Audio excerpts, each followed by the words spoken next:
Assalamualaikum warahmatullahi wabarakatuh. Kami dari kelompok 7 RPLS 1 Keperawatan Indonesia Bandung akan menampilkan tentang tugas ibadah, salat dan muamalah. Silahkan menikmati video dari kami.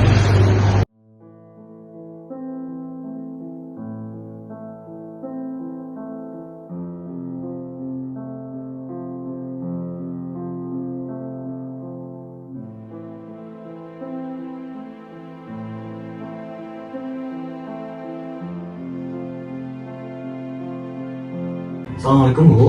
Waalaikumsalam. Ya, bentar Bu, saya mau menjelaskan sedikit tentang kondisi pasien. Kan pasien saat ini sudah terpasang selama nafas atau ventilator selama 7 hari ini. Nah, ini selama nafas beresiko untuk terjadi infeksi pada paru Bu. Jadi kita sarankan untuk menggunakan tracheostomi. Tracheostomi itu apa, Dok? Tracheostomi itu seperti membuat jalan nafas baru, memang dipasangnya di pada leher Bu, melakukan sedikit pembedahan atau tindakan. Apa itu harus dilakukan, Dok? Untuk saat ini itu harus dilakukan Bu, karena kan resikonya cukup tinggi untuk pada pasien-pasien yang terpasang ventilator. Apalagi pasiennya sudah cukup lama, jadi beresiko untuk infeksi. Kami tidak tega ya, Dok, melihat kondisi ibu. Sedangkan kondisi ibu sudah belum membaik juga. Terus kenapa harus dilakukan tindakan itu, Dok? Kami menerima sih perasaan keluarga, namun tindakan ini justru bertujuan untuk membantu pasien. Ini juga lebih nyaman buat pasien, mengurangi resiko pada komplikasi. Sebetulnya kami belum setuju ya, Dok, ya, untuk dilakukan tindakan tracheostomi.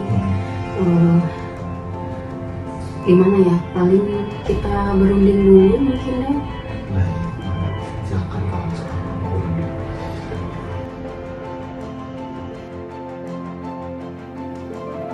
Gimana Bu?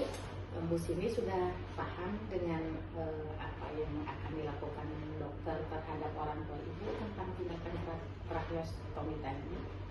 Sebenarnya sih Sus, saya masih bingung ya, masih belum terlalu paham itu bagaimana tindakannya. Baiklah, kalau gitu saya akan coba jelaskan lagi ya Bu ya, apa itu tindakan tracheostomi ya. Jadi gini Bu ya, sekarang kan orang tuanya Bu Cindy itu terpasang intubasi ya, seperti ini ya gambarnya. Alat bantu napasnya dipasang lewat mulut ya. Nah, kenapa harus diganti ke tracheostomi? Karena intubasi ini, alat bantu napas yang lewat mulut ini ada batas maksimalnya, itu di 7 hari. Setelah 7 hari harus dipindahkan ke tracheostomi. Nah, ini tracheostominya. Kenapa?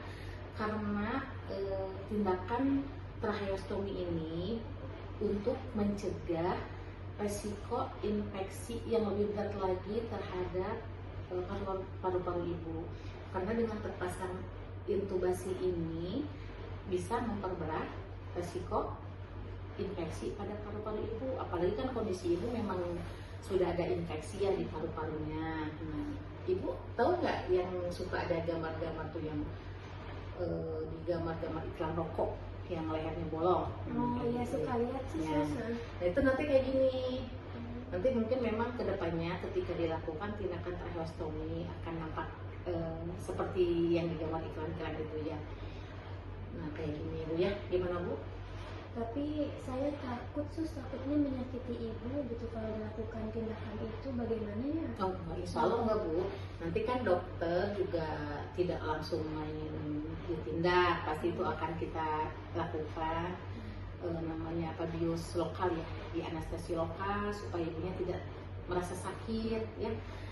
Kita juga nanti akan menyiapkan ibu supaya ibunya lebih tenang dulu, dibimbing dulu ibunya untuk berzikir, beristighfar sebelum melakukan tindakan ya, baru kita melakukan tindakan anestesi ya untuk sebelum dilakukan sayatan. Tapi tindakan ini memang diperlukan ya Sus? Iya, memang sangat diperlukan karena tadi seperti yang saya bilang tadi bahwa ini semuanya untuk kebaikan ibu juga, kebaikan orang tua ibu, supaya tidak lebih apa ya, infeksinya tidak lebih berat lagi ya. Mudah-mudahan dengan dipindahkannya alat bantu napas ke tracheostomi ini nanti infeksi yang sudah terjadi pada ibu itu atasi ya, kita atasi tanpa menambah infeksi yang baru ketika sudah terpasang tracheostomi. Dalam Islam juga diajarkan di sini bahwa pengobatan itu adalah bentuk ikhtiar. Jadi tindakan ini dalam Islam juga diperbolehkan, Sus? Sangat diperbolehkan di sini. Jadi ini ya, dalam Islam itu ada kaidah fikih yang namanya ad-darurah yujab. Artinya kemudaratan harus dihilangkan. Maksudnya apa? Mungkin di sini ketika ada tindakan medis yang bertujuan untuk mengurangi bahaya atau untuk menyelamatkan kondisi pasien, itu merupakan bentuk ikhtiar yang baik, Bu Cindy. Kami hanya ingin yang terbaik untuk Ibu, Sus. Baiklah, nanti kalau misalkan memang Ibu Cindy dan keluarga menyetujui untuk tindakan tracheostomi ini, itu juga merupakan bentuk perhatian Ibu untuk orang tua Ibu. Kami juga akan menjaga martabat serta keselamatan pasien selama dirawat di ruang ICU. Kami juga akan mematuhi ibadah pasien selama dirawat di sini, Bu ya. Ibu jangan khawatir. Kami tidak memaksa keluarga, keputusan tetap melalui persetujuan keluarga setelah memahami manfaat dan risikonya. Dari keluarga gimana? Kami pertimbangkan dulu paling ya dok ya, demi kondisi ibu. Baik kalau gitu. Tapi kita juga akan berusaha semaksimal mungkin ya Bu ya. Insya Allah semua balik lagi sih atas persetujuan keluarga. Baik dok, paling kita penuhin kembali dengan keluarga besar, karena kita juga ingin yang terbaik untuk ibu kita dok. Kami akan dampingi dan menghormati keputusan keluarga. Kami juga akan terus mendampingi pasien secara medis maupun spiritual. Paling itu dari kita yang bisa kita lakukan. Ya, terima kasih banyak dokter sudah menjelaskan dan sudah sabar memberikan penjelasan kepada kami. Sekali lagi kami terima kasih banyak dok. Terima kasih kembali. Sama-sama. Segitu aja.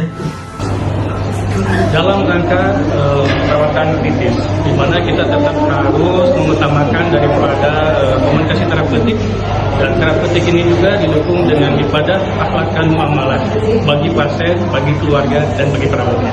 Terima kasih. Wassalamualaikum warahmatullahi wabarakatuh.